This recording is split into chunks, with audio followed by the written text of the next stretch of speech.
Parashat Terumah, we begin the narrative of the tabernacle, the house of worship the Israelites took with them through the desert. And the question is, why is it in such detail? And why is it so long? And why in this book at all? It seems like it fits way better in the book of Vayikra, Leviticus, when it talks about the service of the tabernacle, the sacrifices. So why is it into Exodus, which talks about nation building and transforming a nation of slaves into a nation of free people? Why is it here? And why does it take almost a third of the book of Exodus? Where if we look at the history of the Jews until now, we see them complaining. Moses' first intervention led to a complaint. And even later on, as they're crossing the Red Sea, it says, "Was it because there were no graves in Egypt that you brought us to the desert to die? What have you done to us by bringing us out of Egypt? Did we not say to you in Egypt, 'Leave us alone, let us serve the Egyptians'? It would have been better for us to serve the Egyptians than to die in the desert." And after crossing the desert, they continued to complain, first about the lack of water, then that the water was bitter, then of the lack of food, and then again because of lack of water. This cycle of complaints give rise to the command that God said, "Build me a home." Let them build something together. This simple command transformed something in the Israelites. In the period of the construction of the tabernacle, there was not one complaint. The entire people contributed. Some gave gold, some gave bronze, some gave silver, some gave skins and drapes. Others gave their time and skill. They gave so much that Moses had to tell them to stop. Everybody was a part of it. Men, women, children, everybody, all classes, all different tribes, everybody had a hand. Everybody could contribute to this project. But this is a remarkable proposition. How come we're building a house for God? He's bigger than anything we can imagine, let alone something we can build.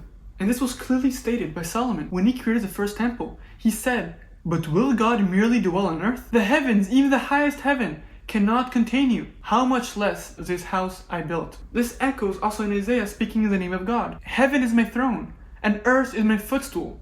What house can you build for me? Where will my resting place be?" Not only is it impossible to create a house for God, it is unnecessary.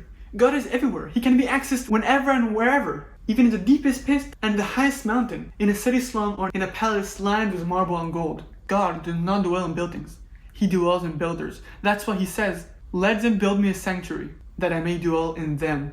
Let them build something for me to dwell, not in the building, but in the builders, not in the structures, but in the human heart. This is an extraordinary thing. God self-limited himself, tzimtzem himself. For the first time, God was asking them not just to follow his pillar of cloud and fire through the desert, or obey his laws, but to be active, to become builders and creators. And it involved their work, their energy, their time. They invested something of themselves, individually and collectively.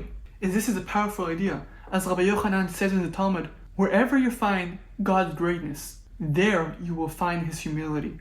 God was giving the Israelites the dignity of saying, "I helped build a house for God." This idea that we create a house for God and dwells in our midst, that there is Shekhinah in our camp, Shekhinah from Mishkan, from neighbors that imply closeness to God, comes from the heavens and joins us in our society and comes close to us. This is an idea that the Israelites did not experience until now.